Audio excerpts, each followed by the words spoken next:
Yeah. Okay. Otherwise, it should be. Okay. How do I do it? Okay. It should be live now.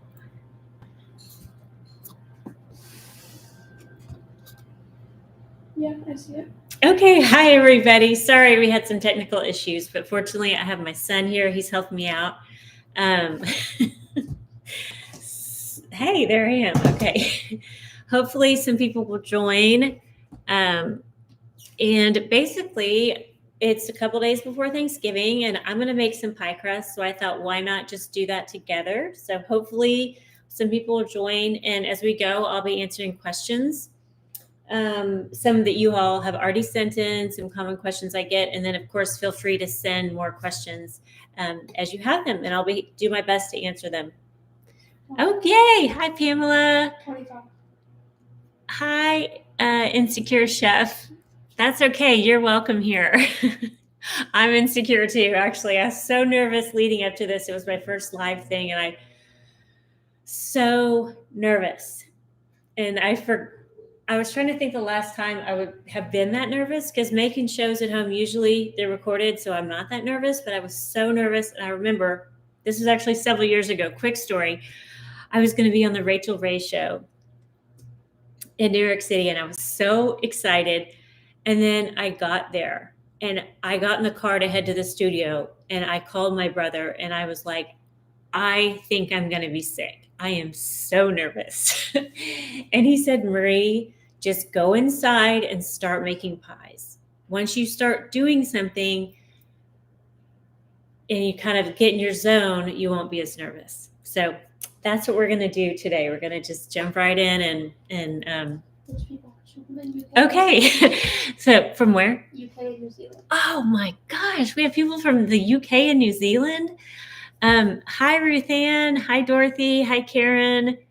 From Virginia. Awesome. Oh, and Ruth Ann, you're making your chocolate cream pie and pumpkin pie right now. That's great. Good for you. Get out ahead of it. Dorothy from the UK and Anne from New Zealand. Awesome. Thank you.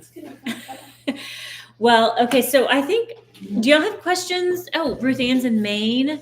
Amazing. I'm in Austin, Texas. So I guess we'll just start making a pie crust. And okay, that's better. Yeah, there we go. Look at this. That's my son, Jack. He's being my technical guy. Okay, so I'm going to make a pie crust in the food processor. Are most of y'all doing with your hands or the KitchenAid or a food processor? Oh my goodness, Panama, welcome. How exciting. So first we're going to start, this is an 11-cup food processor, and it's a Cuisinart. It's not an ad or anything. That's just what people often ask what I'm using. And that's what I use. I really do like it for pie crust. It makes it really easy. So I've measured out my flour here. It's 1 1/4 cup, or I know this may be a little confusing, or it's 170 grams. Basically what I do is I measure my flour and then I weigh it. And that's what the weight comes to. So if you see on my recipe, you're like, wait, that's not the standard metric equivalent. Just know that what I'm doing is measuring my flour like a lot of people in America do with a cup. And then I weigh that, and it comes out to about 170 grams for 1 1/4 cup. So that will be in all my recipes. Oh my gosh, Quebec. Awesome. Ruth Ann uses a processor. Good. Okay, so now I'm going to add a tablespoon of sugar. And as I've mentioned several times, you can use less. My mom liked it with less. She would use a teaspoon. And my mom is the one who taught me to make pie crust, by the way. She learned from Julia Child on TV. She would watch Julia Child on TV. And I guess Julia did it with a electric mixer, electric beaters. And that was like a new thing. It was because most people used to use forks or a pastry cutter or knives. So they used electric beaters, and then I upgraded to a food processor because it's even easier. And I'm all about easy. So we have our dry ingredients in there. We'll give that a quick pulse. Let's see. Oh, pastry blender. Yes. Oh, from Florida. Sharon from San Antonio. Hi. We lived in San Antonio for a while. My son was born there, and my husband has a lot of family there. With my hands making my mom's key lime pie. Oh, great. Pamela, that's so great. It's an incredible pie. I can't wait for you to try it. Okay, I'm gonna grab the cold butter because we keep that in the refrigerator because you really want cold butter in your pie crust. Let me grab that.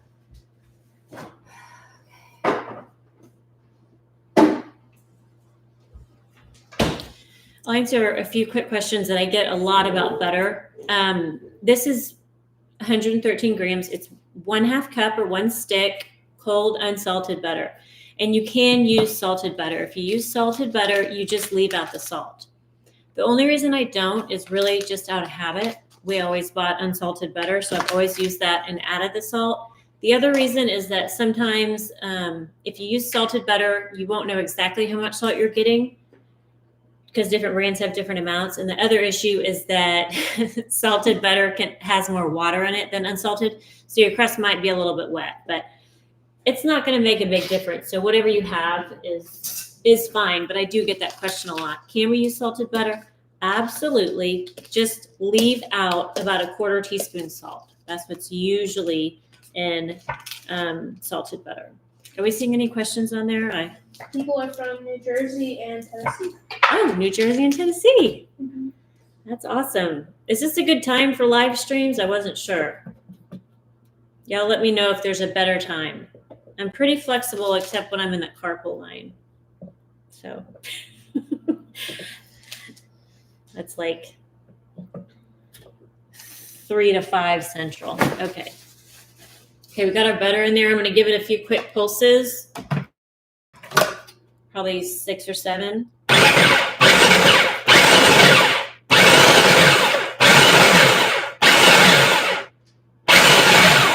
There we go. We're just cutting up our flour. You see any questions yet, Jack? No questions. Okay. Brenda is from West Virginia. Wow. You know what I want to do? I want to get a map that it's like a push board and put where everyone's from. And so we can see where everyone's from. I think that would be so fun. Okay, I'm going to add 5 tablespoons water. And a lot of people say, most other recipes say you're supposed to only add like 3 tablespoons and then you feel it and try to figure out if you need a little more. And I'll just say in my experience, I've never needed less than 5 tablespoons. So I just said, let's just say 5 tablespoons because it's. Someone asked, are you going to teach how to make a pie crust, or is it just a Q&A? I'm making the pie crust right now. Yeah, welcome. I think the more cut down videos. The what? More cut down video. Oh, if you want to actually see a video. Yeah, I do have a pie crust tutorial on my channel. There's several of them, and it's almost in almost every pie video. So you can go there if you want to see a full pie crust tutorial, but I am teaching how to make one right now. So we are on the water. We're adding the cold water. And I'm just saying that I use 5 tablespoons. And some people have asked, well, what about the humidity? What about the temperature? Can that affect how much water that you use? And the answer is yes. I used to also include that in my spiel, but what I found is it doesn't really affect it that much. So better for beginners to just use the measurements that I get and then learn to kind of work with it. So it's not going to make that much difference. Yes, if you're in a really dry climate, you may need a little more water in your crust, or if you're in a really wet climate, you may need a little less water. But I found that generally 5 tablespoons works. So 1, 2, 3, 4, 5. We'll give that a spin.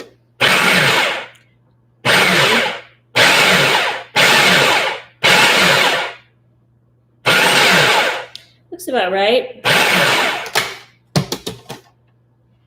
Someone asked, is this for just the bottom crust, or is this for like the bottom crust and like a lattice on top, like that top crust? So if you're going to use this, this same recipe is for a bottom crust and a top crust. So you can make it into lattice. You can make it into a whole top crust.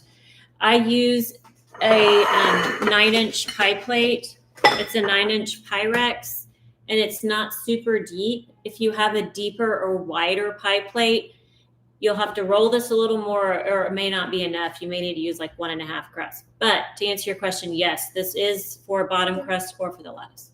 I'm asking, is this recipe just for the bottom, or is it? Oh, am I only? Yeah. What's this? This, I mean, it could be for either. No, This- wait, how much does it make?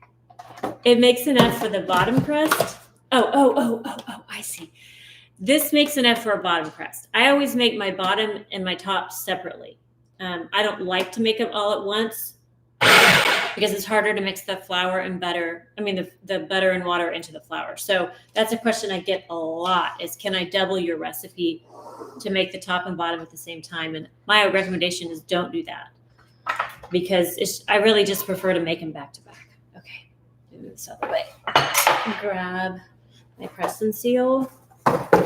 Now we can test this. There we go. We can test to make sure it's wet enough because you can see it still looks pretty dry in there. But if we take out the blade and reach in, squeeze it, see how it holds together like a pie crust? And if you nudge it around a bit, it's not falling apart. If you kind of nudge it and it starts to just crumble, you need to drizzle in a little bit more water, a teaspoon or two at a time, just till it comes together like that. So, Tom asked, what machine are you using? Tom, this is a Cuisinart 11-cup food processor, and I have it linked in a lot of my videos. I can send you the link. Or you can email me, marie@mariesaba.com, and I can respond to you there if you want any links. They're in a lot. It's in the description box of a lot of my videos too. Okay, I've got some press and seal here. It's just like saran wrap, except it's noisier and easier to work with. So spread it out, and then I'm just going to plop the pie crust down like that.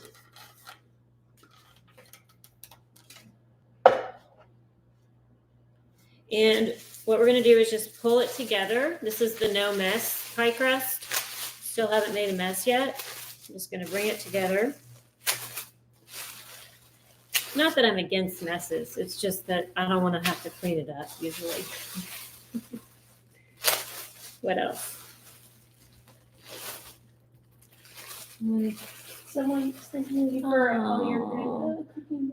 Barbara, that's so sweet. Thank you. Thank you guys for watching. You have no idea. This is my lifelong dream, truly. And I've just been so thrilled to meet everyone and get to cook with everyone. And it's just been so great. So thank you. Brian is from Brookhaven, Mississippi. Oh, Mississippi. Cool. Okay, so then we just kind of squeeze it together like this into a disc. And you can see the pieces of butter in there. Those are what are going to give the pie crust flakes. And this is a pie crust that can go in your refrigerator for about 2 days. After 2 days, it'll start to turn a little bit gray. That just means it's oxidizing. It still tastes the same and it will still look the same after baked, but just know that if you leave it in there for 3 or more days, it's going to start to turn a little gray. Karen asked, what is the best way to make a round disc? Like this? Well, to make this round, I just put the pie crust in here, and then I just brought all the edges together and then twist this. I'll do it again so you can keep watching, and I'll show you another round. But that's how I make it into a disc. Like I said, can go in the refrigerator for about 2 days, or you can put it in the freezer for 2 to 3 months. And then when you're ready to use it, you just put it in the refrigerator, thaw overnight, and then you can roll it out. So this is a great make ahead tip. Obviously, Thanksgiving is right. Mine comes out lopsided sometimes. Yeah. I would just say, you kind of shape it into, just use your hands to shape it into a disc. And we'll do it again after we chill this and bring it out to roll it out. I'll do a little more shaping. So yeah, hopefully that helps. So this goes in the fridge.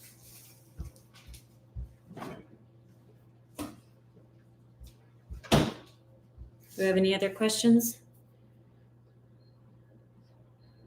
Mine comes, okay, Karen, yeah. Are you wondering anything about your videos or baking you can answer now?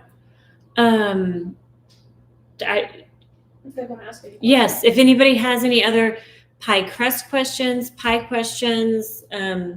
Thanksgiving questions, I have a question for y'all. I was just thinking, it was yesterday. I was making the cranberry sauce, and I was using. My mom didn't have a recipe written down, so I was using my best friend's mom's recipe, and it's written down in this little scribbly handwriting on a really stained old note card, and I was using that. And then I decided to add some orange zest to it because that's what my mom used to do. And I just felt this warmth in my heart because I was like, I was making my mom's recipe and my best friend's mom's recipe, both who have passed away. And it was just like, oh, this is my favorite part of Thanksgiving today. So someone asked for me.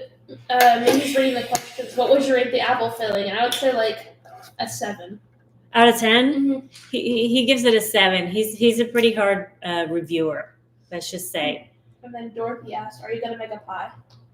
I was thinking I could make I need a blind bake crust for a friend, and then I was thinking I could make a pecan pie. That'd be on the quicker side. So,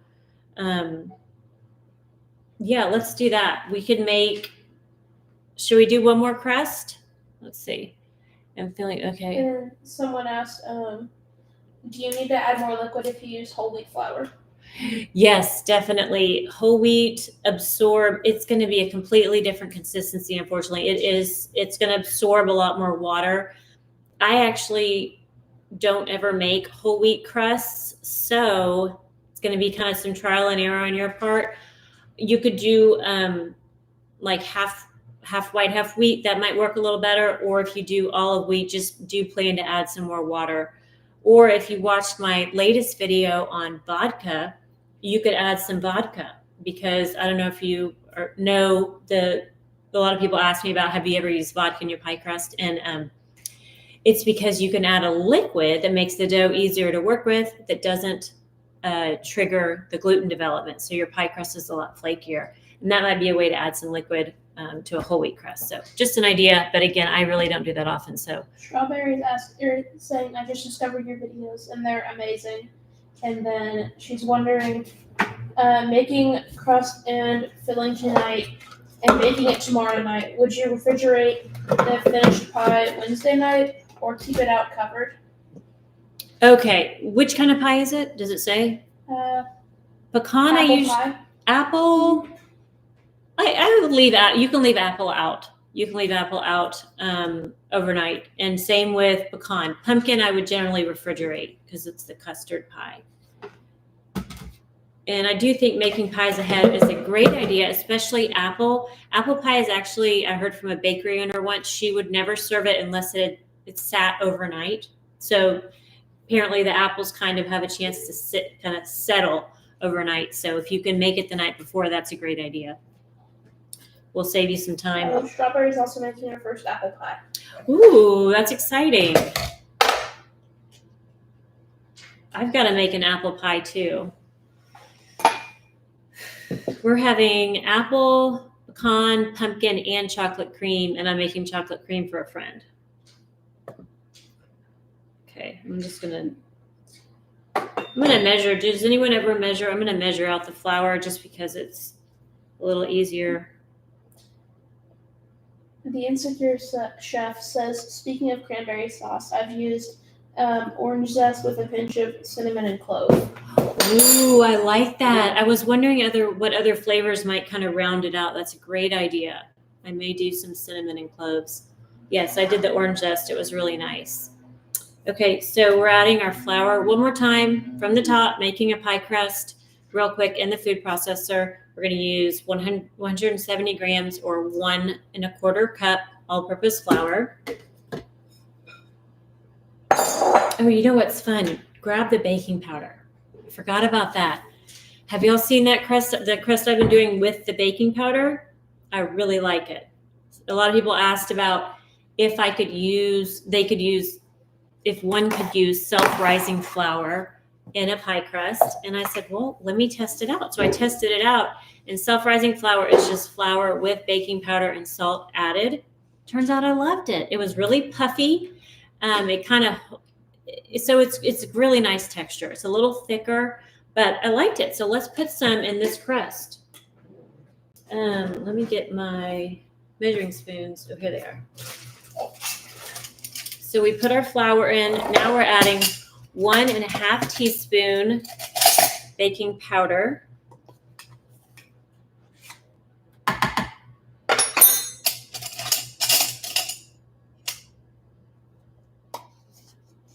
Is anyone doing baking powder in their crust? I've had it on a lot of my previous videos, my recent ones. Tim is from Tennessee, and he asked, "How long can you store a meringue topped pie like chocolate? Could I make it today and refrigerate it until Thursday?" I am not an expert on meringue, unfortunately, but I do not think I would make it that early. I think better to add the meringue topping probably Wednesday at the latest. Just because it's so delicate and can start to kind of weep or liquefy. So again, I'm not an expert on meringue. Hopefully I will be soon. Sorry, I can't be more helpful on that. Okay, now we added our sugar, then we're gonna add our salt. Give this a quick spin.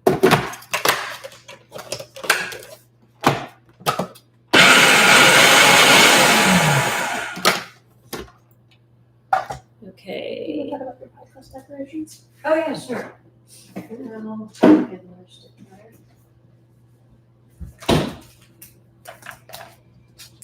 me think of what other. I think the most common question I get is, can I double it? And I really prefer not to double it. I prefer to make it back to back, just because the butter gets so.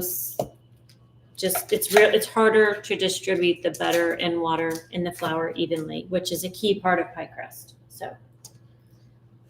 The Insecure Chef said absolutely meringue should be put together as late as possible. Okay, thank you, Insecure Chef, for that feedback. He said, "Do you think the day before is okay?" And then Carlos complimented your recipe, Oh, saying they're always easy to follow. thank you, Carlos. I'm a self-taught chef with 2 kids, 2 cats, and a dog, and I just have to make everything easy. If it's not easy, we're not making it.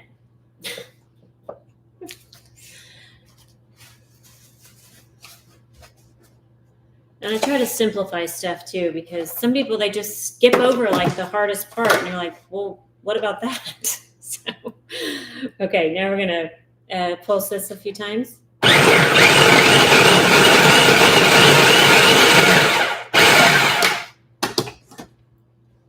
Okay, we'll add our 5 tablespoons water.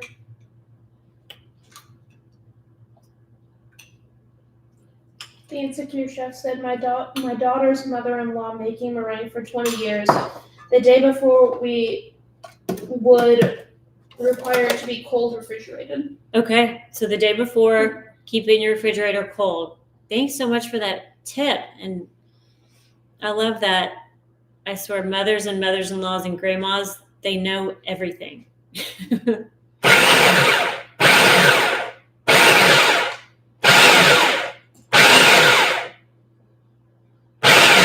Okay, looks good.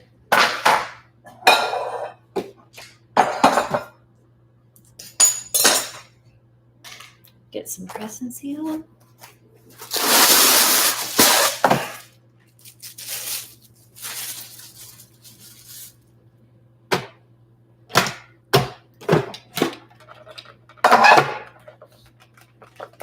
Someone said, whenever I make a pie crust,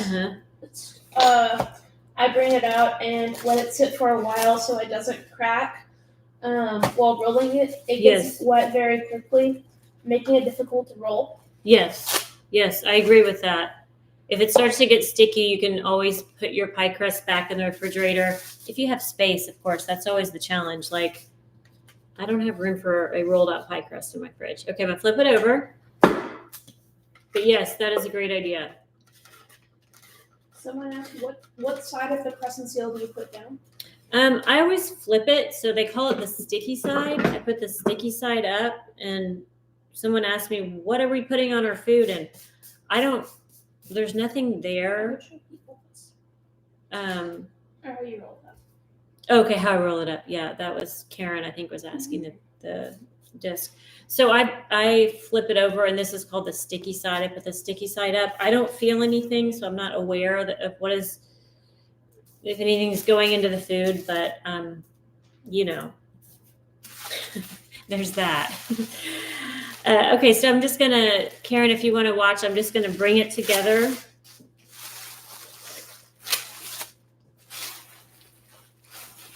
And this would be a sign if you were doing this and bringing it together and it just absolutely would not come together, then you know you need to drizzle in a few, a little bit of water. You would just drizzle it in with a teaspoon or your fingers. And I do have a video on fixing dry pie crust. If that comes up in the next few days, you can hop over there. And I see this edge here is kind of feels like it may be a little bit dry. So I'll show you how to fix that. You just grab a little water. I just usually stick my fingers in it and drizzle it on like that, because you really just want to hydrate that area. And then see, it someone asked, sticks together there. So that's what you would do if you found a little dry spot. Someone said they loved your tip on adding pudding mix to the whipped cream to stabilize it. Oh, I'm so glad you appreciated that. You can use, for every 1 cup, to make stabilized whipped cream, which is whipped cream you can make like 1 or 2 days ahead. You can use 1 cup whipped cream with 1 tablespoon of instant vanilla pudding powder. And I think it's fabulous. It adds a little bit of flavor to it. And it also stabilizes it because it has modified cornstarch in it. And so that activates immediately when it hits the liquid and keeps your filling stable. It won't start to kind of separate. And I want to do a video on, I think there's like 3 or 4 different ways to stabilize whipped cream. You can use instant milk powder. You can use some sour cream. You can use vanilla pudding powder. So I'm going to do a video on that. I just couldn't get to it before Thanksgiving. So. And then the same guy said, I use chocolate pudding for chocolate pie, pumpkin pudding for pumpkin pie, banana for banana, etc. Oh. It's endless, and whipped cream lasted, thank you. Oh, good. Oh, I love that. I love that you're using the different flavors. How fun. And then the Insecure Chef asked, I'm sure you mentioned it, but what is that paper that you're using? Oh, yes, of course. It is called Glad Press and Seal, and it functions a lot like saran wrap. It's just a little easier to work with, and it's, you buy it in the same place, and I just like it. So the way I use it is for pies is pull out a big piece like that and then flip it over so the sticky side's up and you can squeeze it together. Okay, now this goes in the refrigerator to let the flour hydrate, let the butter harden. Put that in.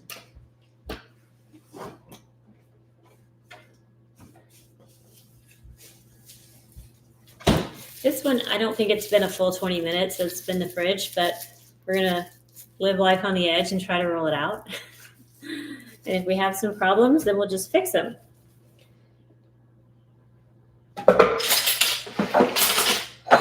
So that one has baking powder in it. This one does not.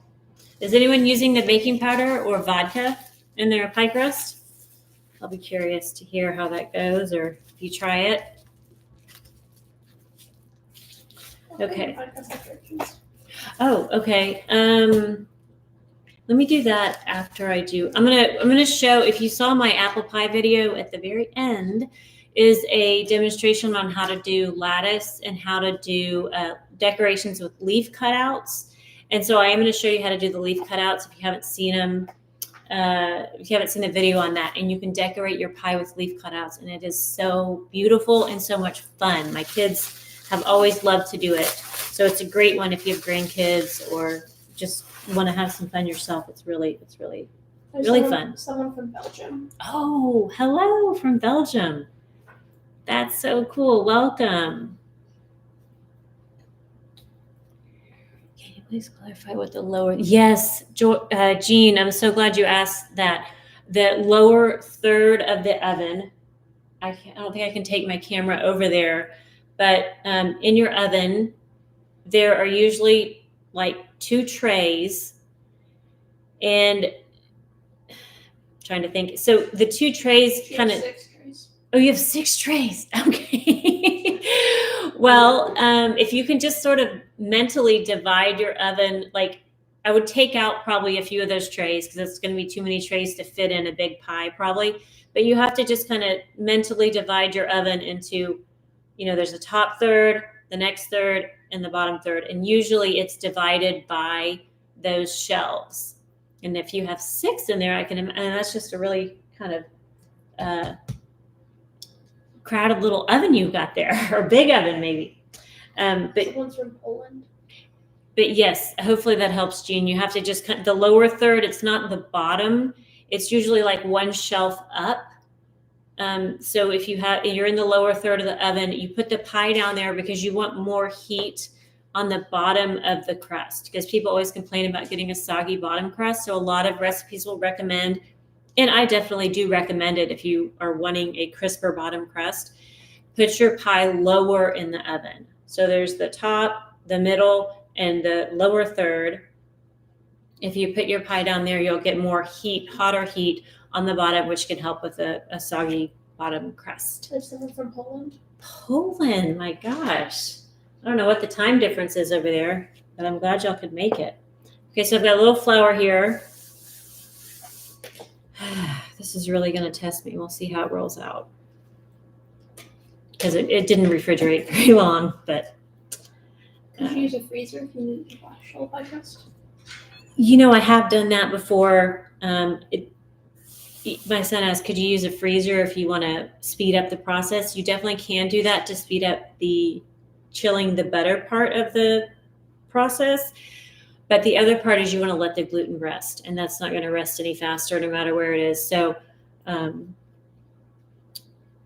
it's better to rest it for at least 20 minutes. Hours better. Overnight's great. So. They can keep forever too. Huh? Right? Pie crust can keep for a long time too. Yes. Pie crust. I mean, I have probably 5 in my freezer. Now, why I'm not using them is a good question. But I have a bunch in my freezer right now. They keep in there for 2 to 3 months. What I'm doing right now is just kind of squeezing it out a little bit into a flatter disc. It's really just doing some of the work for me. Some people say, well, aren't you working the dough? I'm not kneading it. I'm not doing anything that would develop the gluten. I'm just kind of pressing it out, which makes the rolling process a little easier. So Strawberry asked, one more question. Oh, don't, sorry. That's what we need. Send all your questions. Yeah. If I refrigerate my dough overnight, should I bring it out and let it sit for a little while before rolling it out? 100%. That's exactly right. I can tell you're getting the hang of it. Yes, if you refrigerate overnight, take it out and leave it on the counter for 5 to 10 minutes. Let it warm up just a little bit, or it's going to be too hard to roll out. This one is still pretty soft. So. And then Dorothy is watching from the UK, and she said it's 8:30 p.m. Oh, okay. Welcome, Dorothy. Okay, so. And then someone asked, what size is the aluminum pie pan?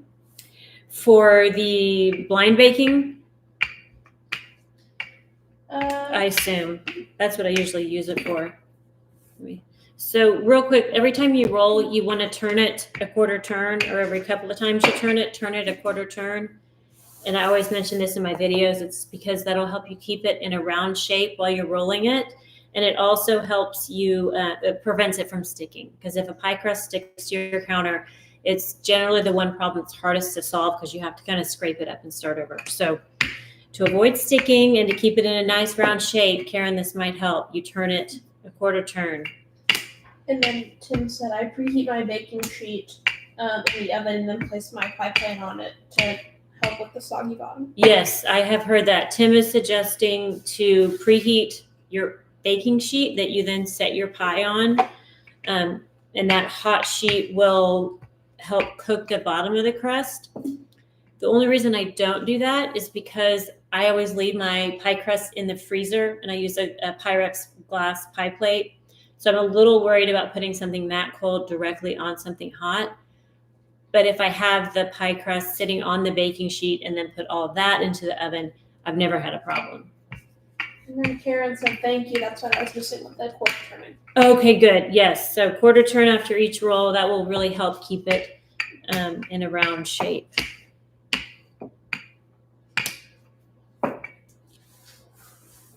And that is, let me just kind of revisit that one. I do get that question a lot because I always recommend to put your pie crust in the freezer before you use it. Store it in the freezer. Once you roll it out, wrap it up and put it in the freezer. And then bake it from frozen. You don't need to thaw it. And a frozen pie crust will actually hold up a lot better in the oven. So that's why I recommend doing that. And a lot of people ask, well, can you put a frozen crust into a hot oven? Is that not going to break the plate?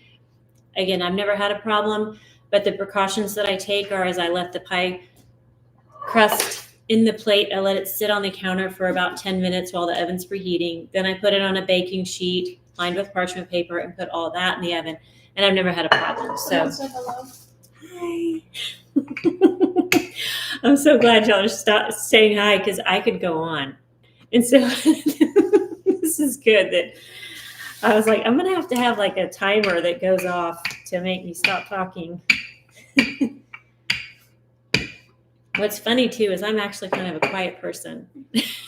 I'm really introverted and kind of quiet, but when I make pies, I just like, got so much to say. You should do a 24-hour podcast. Yes, let's do that. It'd be so fun. My son said we should do a 24-hour live stream. Y'all wouldn't eat is the problem. Okay, so we're going to take, you know what, actually, since I'm doing this for a friend, I'm going to use, this is a friend who I'm not sure I'll get the pie plate back from. So I'm going to do it on one of these sort of heavy duty aluminum pie plates. Let me grab this one.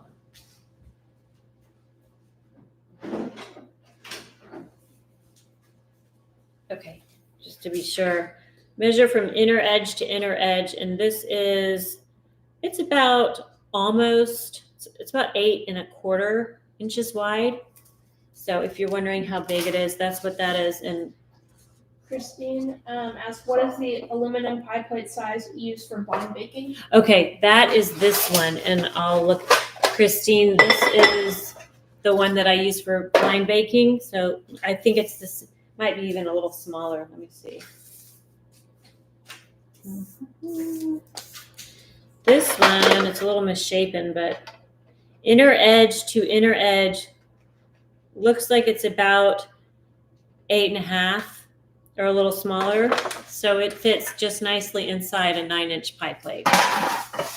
Tom asked, is there a reason you put a cookie sheet on the oven rack? I've always just set mine on the oven rack. Right on the rack.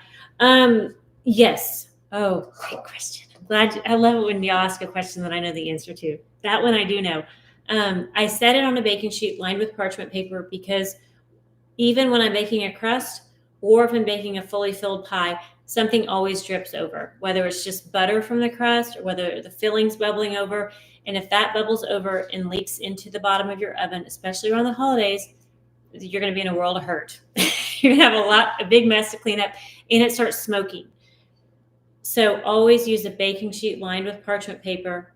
Set the pie on that, and then if it leaks, it's going to be absorbed into that parchment, which will prevent it from smoking. So. And then someone asked, I'm ready. So what temp on the oven and how long? I started this dough earlier in the afternoon with your recipe. Okay, great question.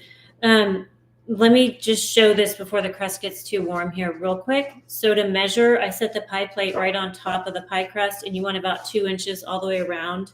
And then we know that it's big enough to fit in there. So I'm just going to fold it over, set our pie plate here, put this in the middle. These 8 1/2 inch pie plates are so easy because it always like fits and you have so much around. Okay. So then we just set this into the pie plate, and then I forgot the question earlier. Which one? What temp for the Oh, time and temp. Okay. Who asked that? The person from Poland. Poland. Okay. So the time and temperature is going to depend on what pie you're making. So if you can tell me what pie you're making, I can help give you the temperature, because if you're blind baking the crust for like a cream pie, it's going to be a totally different process than if you're baking a full apple pie or a pecan pie or a pumpkin pie. So Apple. Okay. So, and are you using my recipe? Because it should Yes. be. Okay. So I believe, I forget sometimes, but I believe it is 415 degrees. I don't know what that is in Celsius I don't know. off the top of my head. It may say it on my apple pie recipe, but it's 415 degrees. 212. Okay, so it's 212 Celsius for 15 minutes. And then I believe you turn the temperature down to 350 degrees and cook for the duration, which is usually 40 to 50 minutes, but it should say it in my recipe, the specifics. And then someone asked if I use Crisco shortening instead of butter. Do you refrigerate it or freeze it? I don't use Crisco, so I'm not an expert on that. Is anybody an expert on Crisco? I do want to try it once because I've heard it gets really flaky and I want to be able to answer questions on it, but I really don't use it. So unfortunately, I can't help on that one. And then the Insecure Chef said, very impressive. I only recently learned where you fold the pie crust in half and then set it on a pie plate. I set it on. Yes, they always want to roll it up. And I feel like this is the easiest way. Just fold it.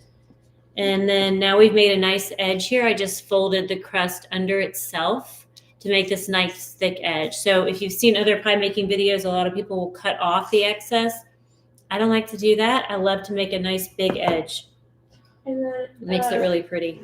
Sheila said, I have baked pies for restaurants after going through life changes a few years ago. I started making pies again, but they aren't turning out. It comes out perfect till I cut into it and I find it soggy.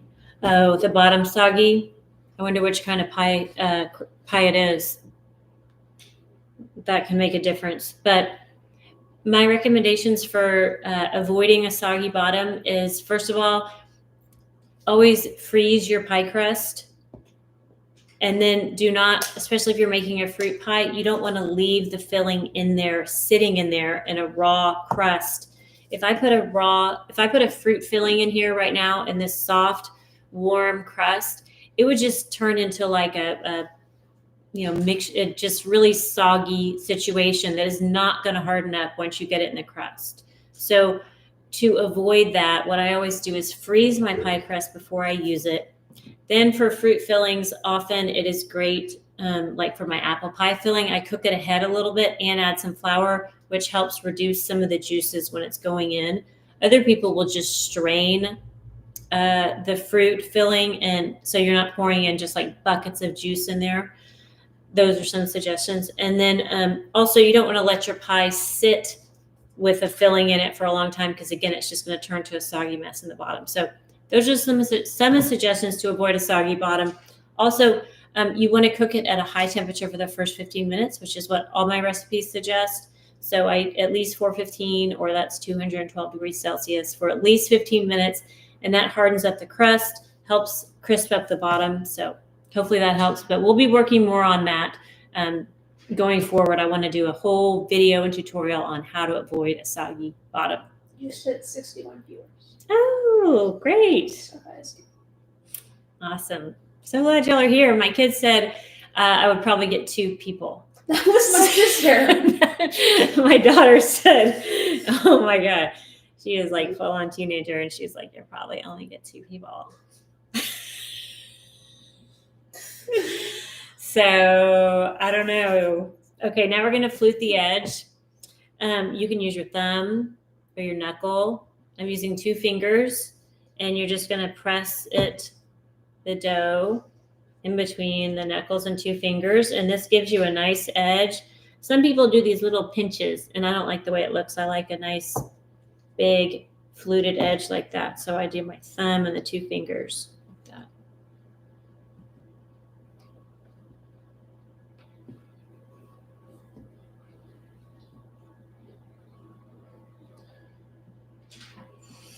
Donna asked, what are the measurements for making a pie crust with self-rising flour? Do you still add salt?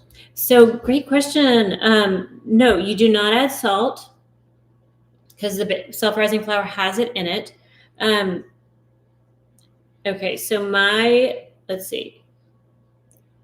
My preference is to use 1 cup.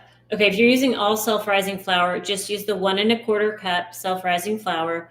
Do not add salt. do not add baking powder. And just add your sugar, the 1 tablespoon, and then your 1/2 cup butter, and then your 5 tablespoons water. So everything's the same. You'll just leave out the salt. And you will be adding baking powder by using self-rising flour. But I found it's a lovely crust. My kids really liked it. My daughter especially loved it with the baking powder. That's why I've started using it in all my crusts now. Okay, so there's our pie crust. Ta-da! And then we can take the pressing seal or saran wrap. Huh? Pass me a spoon. Sure. My assistant needs a snack, so there you go. So we'll just wrap this up like this. And then the insecure chef asks, large shortening-based pies crusts are less sensitive to temperature, but will refrigerate. Refrigerating is still a good idea. Both will freeze well. Okay, so thank you, Insecure Chef. I think you need to change your title to Very Secure, Knowledgeable Chef. I'm so glad you're here. Okay, so we can wrap it twice like this. And then this goes directly in the freezer. And this is the best way to make a head with pies. This is done. It's in the crust. It's in the plate. It's got the decorative edge, goes in the freezer. Then when you make up your filling, your pecan pie filling, take it out of the freezer, dump it in, and it goes in the oven. So I'm a huge believer in these, and you can make more than one. Somebody asked, well, how do you stack them in a freezer without damaging the crust? You'll just put your first one in the freezer, let that harden up, get nice and hard. Then you do your next crust, put that on top. You do your next crust, put that on top. So you freeze them. Freeze each one for 30 minutes or an hour so it's nice and firm, and then you can stack them. And then you have a whole batch of pie crust ready to go. So I'm going to throw this in the freezer. Take a brief break.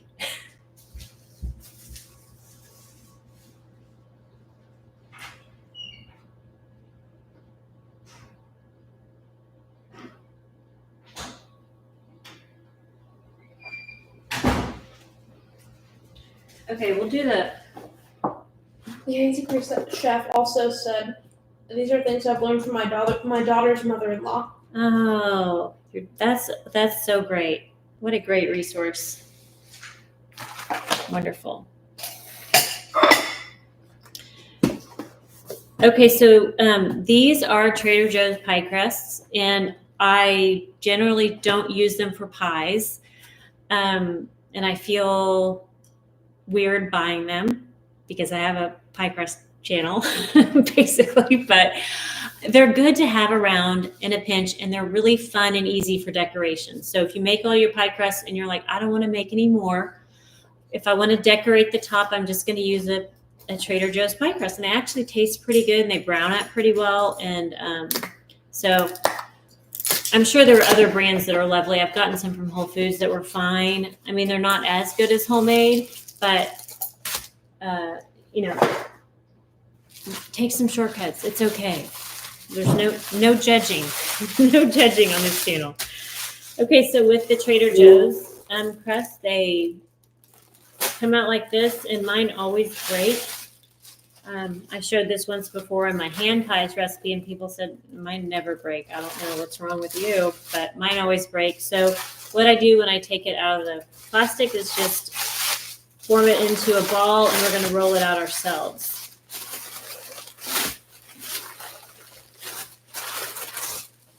Like that. So again, just shape this into a disc. This is pretty warm and pliable.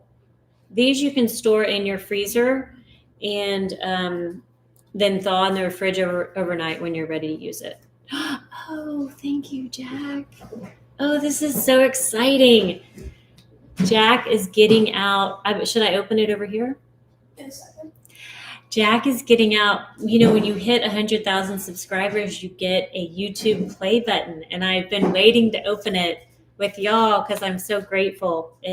I was so excited to get it, and I've had it sitting there in the box. And so Jack is getting it out, and I can open it here with y'all, my first live stream. So thank you so much for joining, subscribing, following along. And I also started memberships.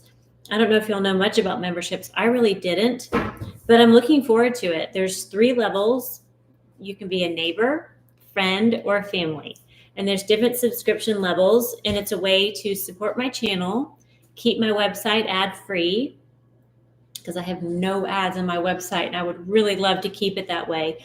So these little subscriptions will really help my channel grow and also keep my website ad-free, and also, get things done a little faster. Hopefully, maybe I actually can get an assistant or some help. But anyway, so it's neighbors, friends, and family. You can join and pick your level, and the friends level, you'll get priority response to comments, and you also get access to early release of videos. So you get to be the first to see the videos, plus support the channel and keep my website ad free. And then as the family, which is the highest level, we're going to do some live streams. We'll tour the kitchen, meet the pets, meet my family. So members only live streams, and there's one other thing that you get, a members only something. So Donna asked, when you make pumpkin pie, you use half and half. Is there a substitute for half and half? Yes, Donna, you can use half and half is just heavy cream and milk. So I would just use, say, if you're using 1 1/4 cups of half and half, I would probably use, Jack, what's the math? It would be half and 3/4. Okay, so I would probably use 3/4 cup heavy cream and 1/2 cup milk, and that will give you the same result. I didn't realize that a lot of countries and maybe just areas don't have half and half, or maybe you don't buy it. I don't know, but so that's the substitute. It would be 3/4 cup cream and 1/2 cup milk. Okay, I'm going to roll this out real quick. Now, if you're rolling out for lattice, this is good to know. You generally want to roll not so much in a circle. You want to roll more flat out, because you want your lattice strips nice and long to fit on your pie crust. The Insecure Chef said, "Congratulations, I have 1,400 subs." That's awesome. Hey, got to start somewhere. That's great. I started this many years ago now. It's been a while. And my mom used to watch it. She used to put on open as many tabs as possible, open as many videos as possible, and then just play it so I would get some views. So I wish she could see where we are now, but I know she's watching. Okay, so I've rolled out this crust. You can see this is sort of we're playing with it. You can cut this into lattice, or you can do what is really fun. And I have these pie crust cutter stampers. If you've seen these in my apple pie video, a lot of fun. So what they are is they have a shape of a cookie cutter, and then you stamp it to stamp the vein of the leaf on there. So I'll show you. You press it, do it down here. You press it down like you're cutting out a cookie, and then you press the stamper, and you have this pie dough leaf.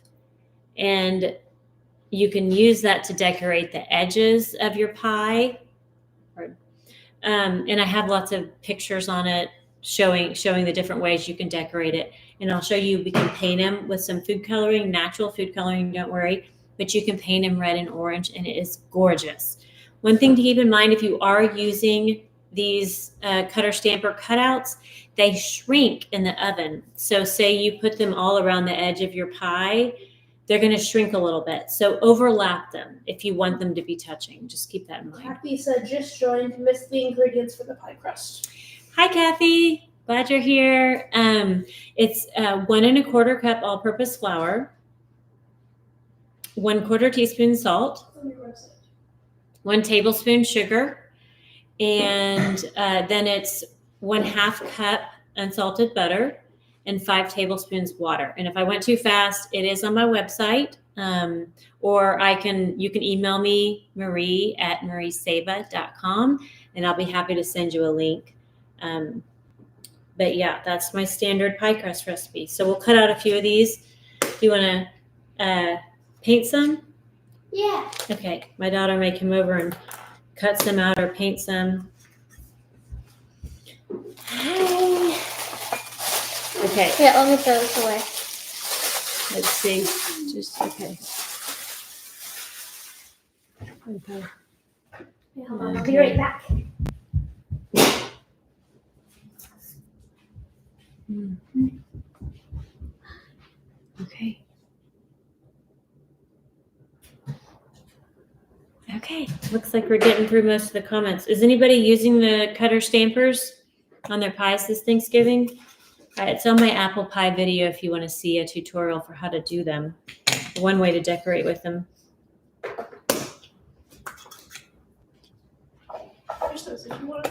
Oh, thank you. Thank you so much. I'll let Elaine cut out a few more here. Move this over a little bit. And would y'all like to do some more live videos? This is really fun. I love the live comments and conversation, and it's also easier because I don't have to go edit it. So let me wash my hands.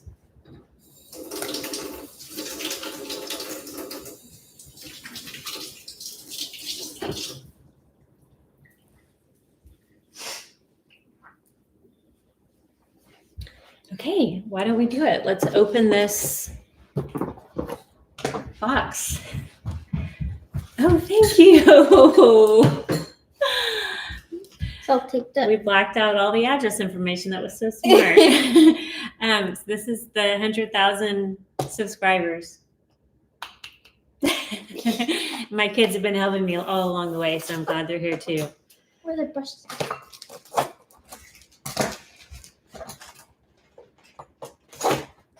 I've never actually seen this done. Am I doing it right? Just open it. Oh, yes. There's lots of. The Insecure Chef said, I've decorated using spoons and other small kitchen utensils pressed into the dough. Oh, very nice. Like around the edge. I've seen that. Okay, here we go. Have you ever seen one of these? It's going to be 100,000 subscriber. What's it called? Play button. Play button. Yes. You know, the next level is 1 million. So we've got a ways to go. My daughter said, well, what's your next goal? I said, 1 million. Okay. Someone said hi from New York. Oh. Hi in New York.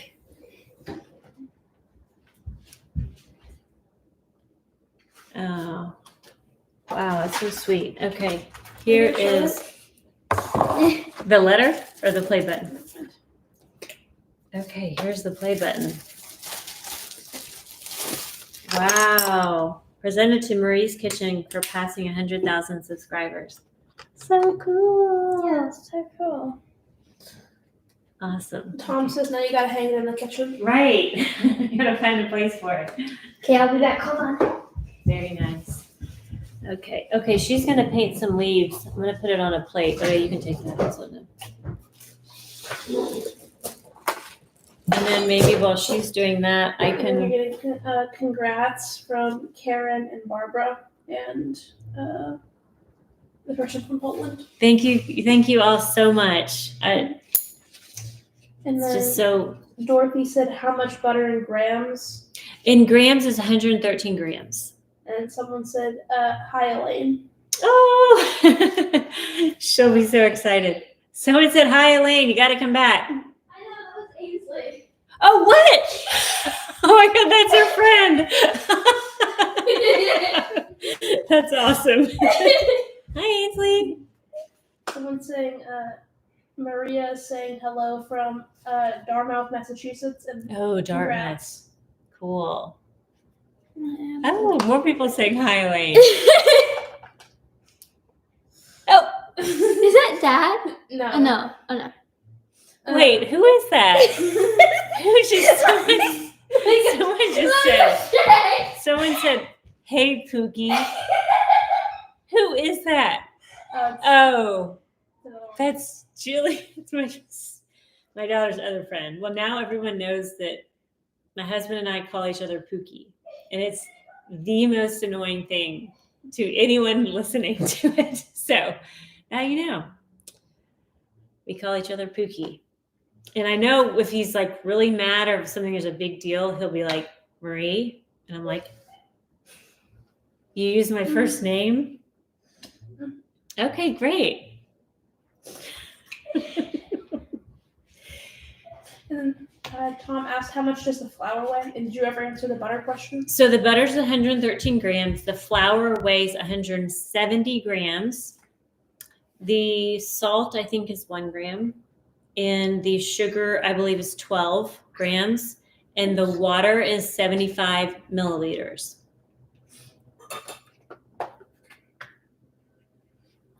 Okay, then. Yeah, she's going to paint the leaves. And how about we'll blind bake that crust that I made? Let me set the temperature over here. We can blind bake the crust that we're making for my friend. It's a chocolate cream pie. And I did make the pudding yesterday. Recipe is on my website. I actually used the vanilla cream pie recipe and then threw in about 3/4 cup chocolate chips. And that's just chocolate cream pie, just like that. You can do the same with butterscotch chips. So vanilla cream pie, 3/4 cup butterscotch chips. Mix that in when it's hot and you've got butterscotch cream pie. Can I ask for more questions? Oh, if you have more, anyone have more questions? Also, I know I have a bunch. I have like a folder here. I read all the comments and all the emails, and I've just screenshotted most of them to my phone so I can go through and answer the I can questions. read them. Okay. Let's see. I just don't want to go over.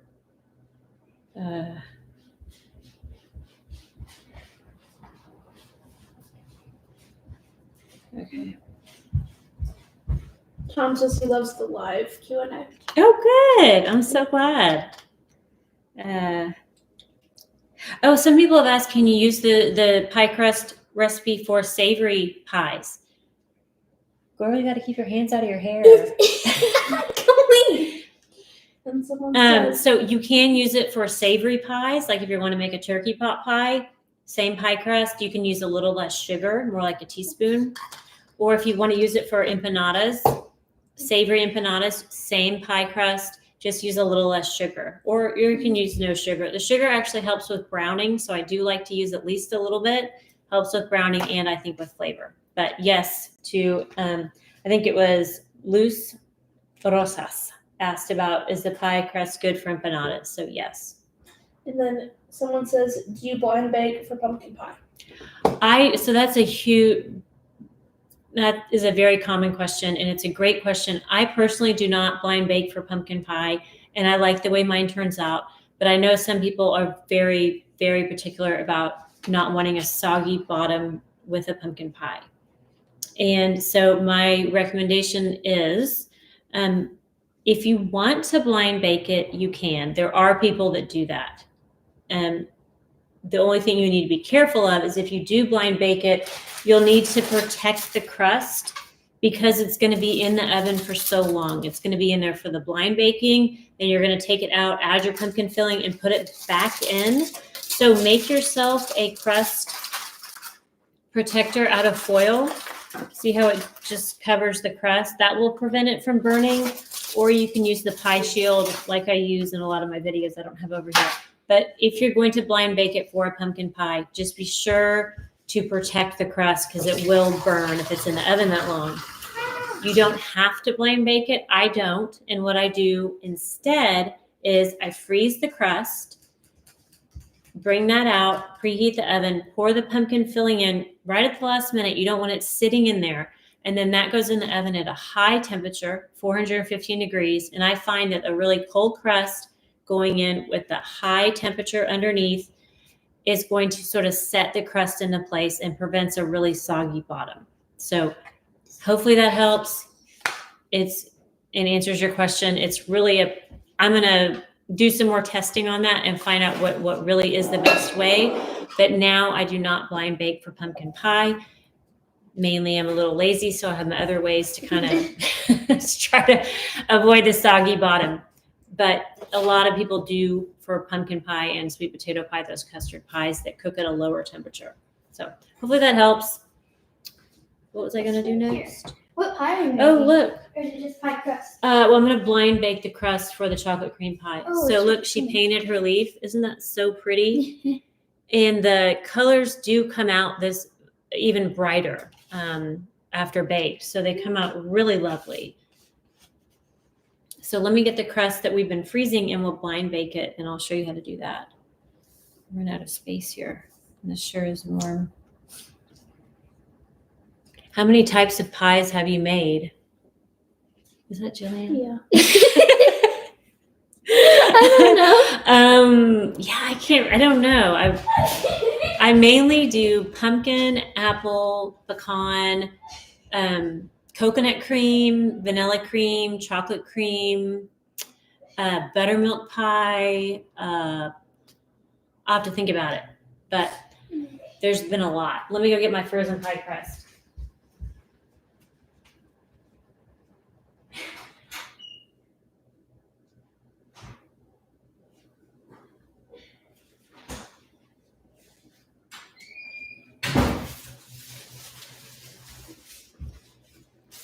Grab my thing.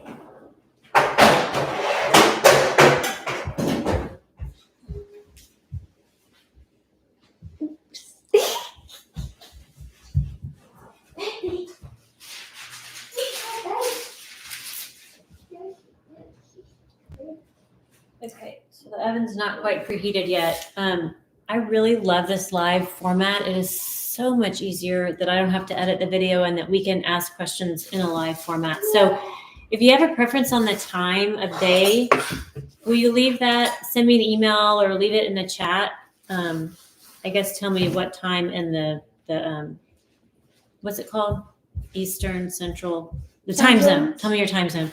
What time is best, and I'll try to pick a time or do a few different times. It's good for everyone because this is so much fun. I love it. Okay, we got a few questions. Oh, questions? Would you leave out sugar for a savory pie? Yes, I would probably use just maybe a teaspoon. It's not going to taste sweet, but the sugar helps with the browning and a little bit with the flavor. So I always think it's just a balanced flavor is nice. So I use a little bit of sugar for a savory pie, but it's up to you. You can leave it out completely if you prefer. And then someone asked, when making a fruit pie, frozen fruits are handled different? Question. Yeah, I have to think about that one. I haven't made a fruit pie from frozen fruit in a while, so I have to think about that question. As I believe what I've done in the past is just toss it with the sugar and cornstarch as usual and bake from frozen. But I'll need to double check and see if it varies among fruit. And if anyone has the answer to that right off the bat, you're welcome to send it along. And then someone asked, is a metal pie crust rim better than a silicone one? Rim. So I had a silicone one. I just didn't like it as much. I prefer the metal one. I believe the silicone one I had was like adjustable, and it just didn't seem to stay in place as well as the little metal one. Elaine, can you get my pie shield? What's that? You know, the metal pie shield, like the little ring that goes around the top. And then someone also asked, have you ever heard of a pumpkin paradise pie? No, I have never heard of that. It sounds really good, That was though. the Insecure Chef. Pumpkin paradise pie. I love that there are so many variations of so many like regional pies, Hoosier pie, Tar Heel pie. Yeah, bring that over. And then the Insecure Chef said it's a pumpkin pie with cream cheese batter swirled through the pie, usually topped with pumpkin nutmeg. Nice. That sounds so good. You know what else is really good in whipped cream? My favorite addition, a little bit of bourbon whipped cream with vanilla and sugar. Oh, I'll just eat that right out of a bowl. Heavy on the bourbon. On Thanksgiving, at least. Okay, so I'm going to blind bake this crust for a chocolate cream pie if you're just joining us. And this crust is very cold. I didn't get it completely frozen, but it's very cold. What I'm going to do instead of using parchment and beans or pie whites in the center, which is usually how people hold up a crust in place, what I'm going to use instead is a disposable aluminum pie plate, just because it's nice, really easy, and it fits in really well and holds up everything. So you just fit it inside like this. Dorothy asked, do you cook apples before you put them in a pie? Yes, Dorothy, I do. I cook my apples before I put them in the pie. I cook them on the stovetop, and it helps so much with apple pie. It's two main things that it helps with. When you cook apples in the pie raw, they sink down immediately. And so what happens is your crust cooks and the apples sink down, and you're going to have a big gap between your cooked apples and your cooked crust. So they call that the crust gap or the pie gap. And cooking your apples avoids that, because you cook your apples down and then you set your raw crust on it after chilling it, and nothing moves. So you end up with the apples right up there at the top of the crust, which I think is really lovely. So I love that about cooking your apples ahead. The other thing I love about cooking apples ahead is that it softens them a bit. I use Granny Smith apples, which tend to be very firm, and so they need a long time in the oven. And what I found is my mom would always say, put it back in the oven, because she wanted soft apples. So what would happen is that the apples and the crust would be done at different times. Like you needed to cook the apples even though the crust was already done. So then the crust starts burning. So to avoid that sort of time issue, we cook the apples a little bit ahead. Then when you cook it all together with the pie, it's all done at the same time and you don't have your big gap. So yes, I'm a huge fan of pre-cooking apple pies. In fact, I have some in my freezer. They're pre-cooking the filling. Let me show you. Dorothy says, I put apple slices in sugar and then let the sugar coat them, then just put them in a pie and cook. That's a great idea too, Dorothy. This is my apple pie filling, and I do have a video on apple pie filling where you make it. You thaw this the night before and then just throw it in your pie, and it's not too sweet. It's cooked down a little bit. So check out that video. It's probably the second to last video I did.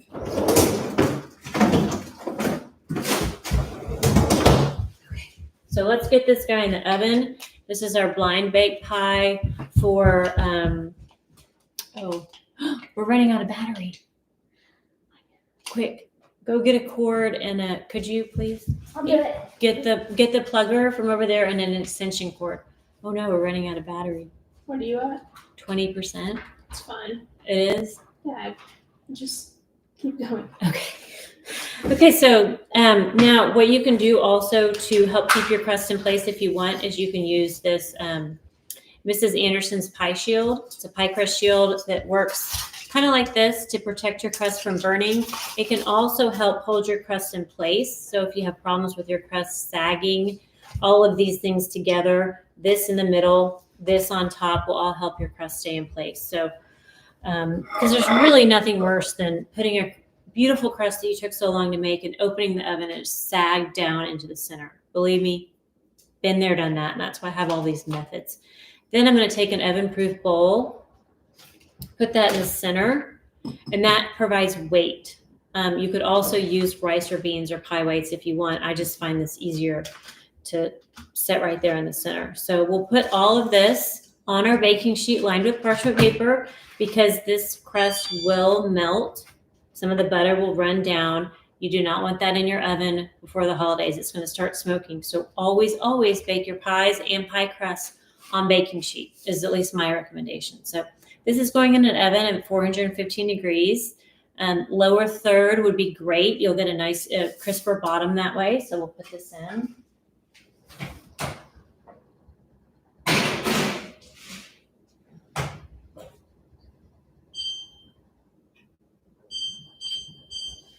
And I set the timer for 20 minutes. I'm going to check it at about 15. Everybody's oven is different. And I've had a few people say, I used your recipe and my crust was burnt. So the most important thing to do is, Elena, I need the plugger. The plugger. Yeah. And then a little what were we talking about? Baking. Shoot. What was I talking about? I don't know what you mean. Just keep going. Okay, I'll get the plug and I'll remember it. 1 second. Okay. Yeah, this is it. Oh.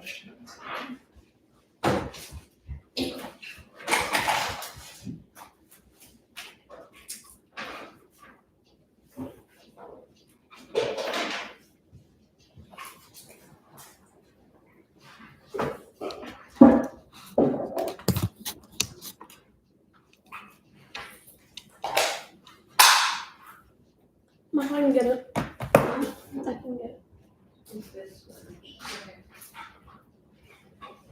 Oh, I forgot what I was saying. Just like Everybody's oven is different. Yes, yes. Thank you so much, Barbara. Oh my goodness. Especially this week. My mind is all over the place. Yes, thank you, Barbara. Everybody's oven is different. So you definitely want to check your pie crust. I say cook 15 to 20 minutes at 415. Check it after 15. Take a look and see, is it getting too brown? If it is, take it out. And then the next step is reduce the temperature to 350 degrees and finish cooking for another 15 to 20 minutes. But check all ovens. They have hot spots. Even ovens of the same model, same brand, can cook differently, can be calibrated a little differently. So you really do need to kind of get to know your oven. And is it calibrated a little hot? Shave a few minutes off your cook time. So thank you. Good question. If a lot of people have asked that. So hopefully that's helpful. keep making the pie. Keep making the Maybe pie. apples. Okay. Let's see. She's painting the leaves. That'll be beautiful. I'm blind baking the crust. Let me see if there's another question in here. Oh, okay. Well, Swordfish asked, do you have a video of making a pie with a top crust? I'd love to see how you incorporate both crusts together. And I wish I don't have the materials to do a double crust right now, but maybe we can do one tomorrow and I can show you how I'm doing I can do the whole apple pie. I'll have it all thawed and ready to go. But basically in my apple pie video, apple pie recipe video, Secrets to the Best Apple Pie. If you go there about 2/3 of the way down, I do show you how to add a top crust. But I will do that. Let's plan to do that about the same time tomorrow. I'll make my apple pie. We can make it together. I'll do the lattice topping. We'll do the decorations, whole thing. So join me tomorrow, same time, 2 p.m. Central for the full apple pie, and we'll show you how to attach the top crust. So great question. Thank you, Swordfish.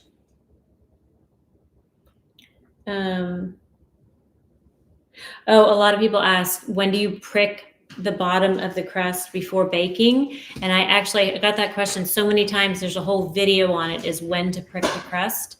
And I'm going to show you actually when we prick the crust. You prick it after the first blind baking. That's the only time you prick the crust. If you prick the crust when you're making a pecan pie, if you prick that crust and then dump in the pecan pie filling, the sugar is going to seep underneath your crust and bake in there and cause it to be really stuck and hard to get your pie out. So you definitely do not want to prick your pie crust unless you are blind baking the crust, which is what I'm doing now. Any other questions?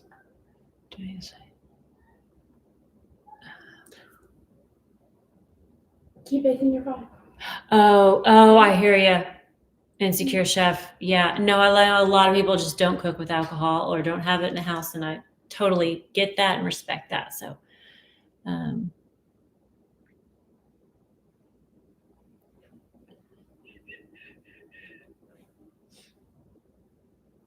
I always use Bramley apples, which cook down. Find other apples. yes, Dorothy, that's a great point. And I do have a video on this too, because I got this question a lot, is what apples do you use for apple pie? I use Granny Smith, which are nice and tart. They hold up well in pie, and they, I find, have just a really good texture. But it's exactly true what Dorothy said. Other apples are softer and do not need to be pre-cooked. So if you're using a really soft apple, Macintosh is really soft, Cortland can be soft. Those would not need to be pre-cooked. And I don't even use those in pies. I may use one or two, but I don't make a whole pie out of those. But I know it's personal preference. A lot of people have really good luck. But it sounds like she uses Bramley apples. And those cooked down maybe don't need to be cooked ahead, is maybe what you're saying. So, yeah, I would definitely know your apples, and because you don't want to overcook them. Okay, let me see what else here. I can read them. Okay. Some of them are kind of long. Went through that. Oh, I did have some people ask if they have a tough pie crust. That's a real common question. If your pie crust is tough, it can be caused by several things. I'll just run through them real quick. One is overworking the dough, either while you're making it or when you're rolling it out. So overworking. Mismeasuring can sometimes, and that's just part of pie making. You're just going to do that from time to time. Overcooking the pie crust can end up with a really tough kind of burnt crust down at the bottom. And the ways that I found to solve that tough crust problem is either try vodka, a little vodka in your, instead of water. So you just sub in vodka for like a tablespoon of water. And there's a video on that. Or people say you can use vinegar. That helps a lot. So you can use, The person from Poland says it's 10:25 here, so I have to go. Thank you so much for the live. Thank you for coming. Sorry, I guess it's really long, but I'm so glad y'all are still here. This is really fun. Come tomorrow, same time if you can. We'll do a full apple pie. That'll be so much fun to do together. So vodka, vinegar, or the baking powder version of the pie crust, where you make my pie crust, but you add 1.5 teaspoons vinegar. That gives it's a little softer feel. So those would be my 3 recommendations to try if you're having a tough crust.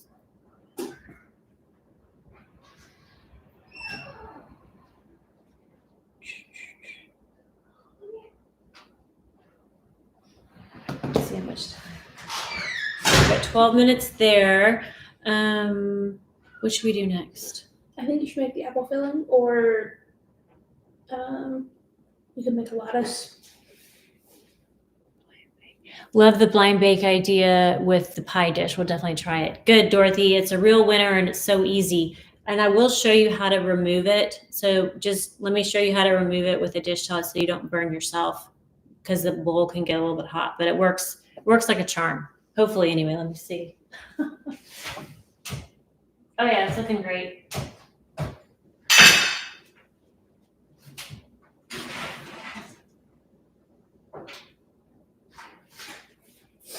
Yeah, that's looking good. Dorothy shared your video. Shared it? Yeah. Oh, nice. This live stream? Yeah. Okay. Are live streams this long, Jack? It can be. They can be? Okay. It's been 82 minutes. Oh my goodness. I mean, I would love to, hopefully some of y'all will stick around and see the blind baked crust come out. And let me set this aside because it sounds like I lost one of my assistants.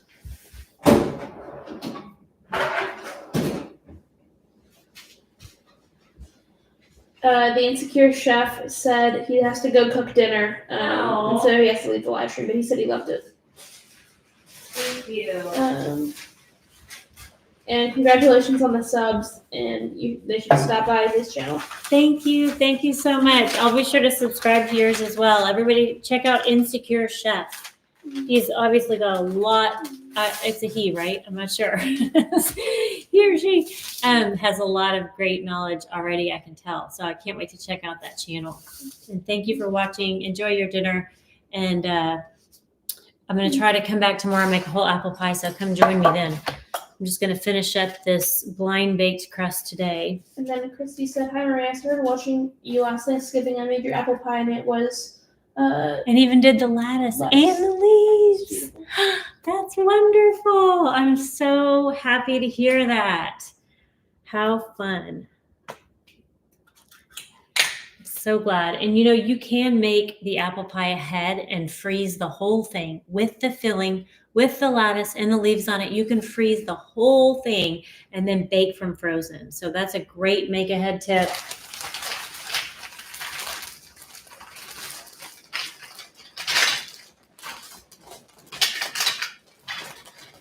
I guess it's probably a little too late for that now, but next time it's a great one to just leave in your freezer. Do a few more of these.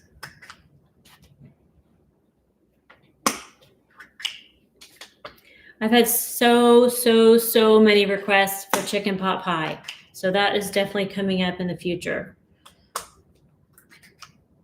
If there's any other requests, be sure to send those along. I love to hear y'all's requests for pie stuff or just regular food stuff. We're going to, after the new year, we'll do some more, food, not just sweets and pies, because certainly that's not all we eat here.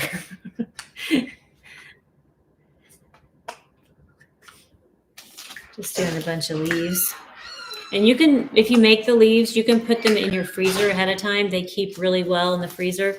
These are also fun. If you don't have the cutouts, you can just cut out any other shape, sprinkle with cinnamon and sugar, and bake those in the oven. And you can have these little pie crust cookies. So those are fun too. But we can get these painted ones that we have. So pretty. Video requests. Yes. Send some. Last week, my husband and I made the filling to try adding different spices like cardamom. We baked mini pies and my husband gained 5 pounds. That'll do it. I'm glad y'all used some different spices. That somebody asked, they said their daughter-in-law hates cinnamon. So what other spices should she use? So if you have a suggestion, it sounds like cardamom, there's cloves, allspice, nutmeg. All of those would be lovely. And apple pie doesn't need a lot of spice. I mean, you can. I've done it with a whole tablespoon of cinnamon and it's really good, but it doesn't need to be really spiced. And then Tom said, how about making some cinnamon rolls? I've had that request. Now that's going to be trouble because my kids are going to want to eat the whole pan. But yes, I think that sounds like fun. I've got a really good dinner roll recipe that I think could be easily converted because it's really easy. So I might look at doing that as cinnamon rolls.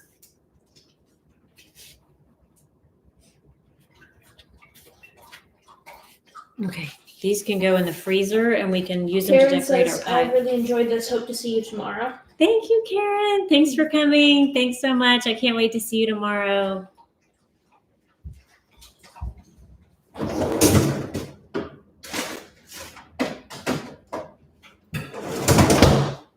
There's Cocoa Puff.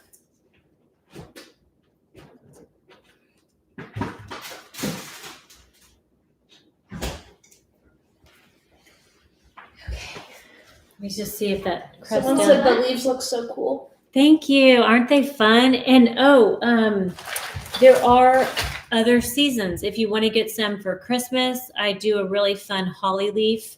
And there's snowflakes and there's, what other Christmas cutters do we have? The snowman. Every time she comes back, her hair is different. I love it this way. I do. Dorothy said, see you tomorrow. Okay, Dorothy. We'll see you tomorrow. Thanks so much for coming. This was so fun. Let me look for the things. Oh, the other ones, I have them in a bag. I think they're where we keep the pie paints. Pie paints. It's been 88 minutes. Okay, we'll just finish up the blind baking here, and then we'll wrap it up. But I'm sad for it to be over. It was fun. Okay, that's great. Okay, let me see how this is doing here.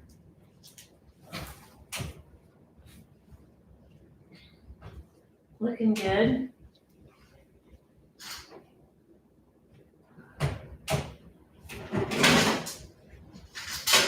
Bumping it now. What are you doing? Accidentally bumping the thing off. What's the little thing for? The pie shield? Yeah.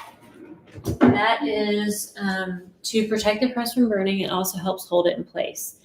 I know if you've been watching my show, you've seen these. These are my bear paw oven mitts. My kids got them for me from Whole Foods, I think, years ago, and they're just so adorable. You cut the things off? You do have to cut the claws off because they'll get in the food or in the pie. So you have to cut the little claws off. But they're super cute, and I have, if you want to link to them, they're a really fun Christmas gift idea. So these are really fun. Another gift idea, of course, if you have some pie makers, would be these cutter stampers are really fun. And then also my apple peeler. Y'all know I'm obsessed with this. If you've watched my apple You've pie. used that for so long. Yes, and it is the greatest apple peeler. Have y'all seen this? Yes, Tom, it was my first live. How am I doing? Doing okay? Just definitely winging it here. Okay, I'll show you this apple peeler real quick because it's so cool. It is, the brand is PL8, Progressive International. And I have a link to it in my apple pie filling video. You can find them at Target, which is great because I swear they were out of production for a while. You couldn't find them. But now you can find them at Target. Barbara said this has been a great live. Thank you. Thank you, Barbara. Thank you so much. That apple is huge. Some of those apples are huge. Okay, so what you do is you just slide the apple onto there. And then you just roll this and you stabilize it with your hand. Here comes the apples. Watch out. And then it peels it, pours it, slices it. So amazing and so easy. You don't have to suction cup it to anything. It doesn't move around on you. Somewhere. And then for apple pie, all you would do is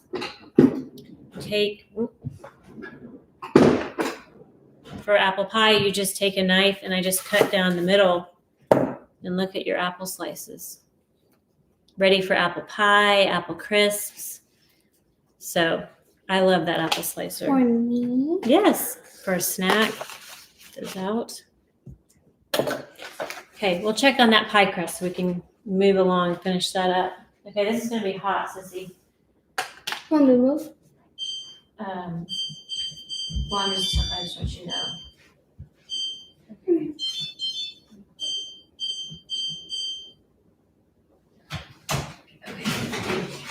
So here is, can you grab me a pot holder just to set it on? Thank you. Oh, it smells so good. It does smell good. Okay, so here's our blind baked pie crust, and I took it out a few minutes early, so it was in there for like 20 minus 3, 17 minutes. So we'll just take this pie shield off.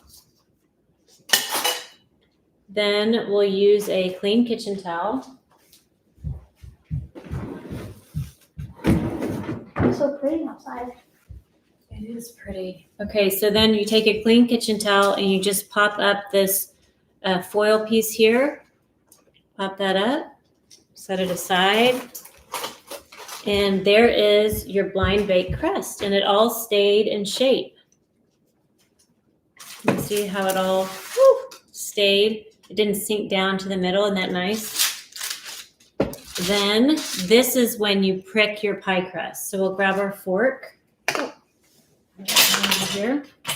Oh, it smells so good. And the reason we're going to prick the pie crust is because now that we took the centerpiece out, it's going to start to bubble up in the bottom. And you don't want it to bubble up. You want it to lay flat on the bottom. And also the bubbling can happen on the sides and start to pull it in. So that again can cause your pie crust to sag. So this is when you prick the crust.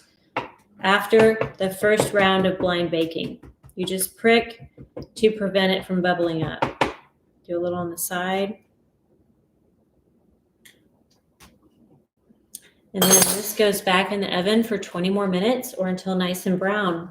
And you can see that the butter did drip down onto the parchment, but there's no smoking or anything because we have the parchment there on the baking sheet. So again, always cook your pie crust on the baking sheet with parchment. So back in the oven. You could leave your pie crust shield if you want, but mine's not too brown yet, so I'm not worried about it. Dorothy said love the interaction. love the interaction. Yeah. Me too. Me too. Feels like we're together. I used to do cooking classes in person very often, but then with COVID and everything, it just became too hard. So this is, I think, is as close as I can get right now. And I really love it. It's just, it's great. So thank you. Okay, I'm going to leave that in the oven, let it finish cooking. I guess we'll go ahead and wrap up. Thank you so much for joining me on my first live. Thank you for subscribing, liking, commenting. Thank you for your questions. That is really what is helping me become a better pie maker. And so we're helping each other. Your questions help me learn more about pie making. So keep sending those. Really appreciate you for joining. Let's do same time tomorrow. We'll make the apple pie. So 2:00 Central tomorrow, apple pie. I can't wait to see you guys. Thank you. Thank you. Thank you so much. How fun. Have a great afternoon. Oh, your sister has an apple peeler. Oh, I'm so glad. I'm so glad you're feeling confident, Christy. Thank you. Okay, we'll see you guys tomorrow. How do we turn it off? Oh, end here.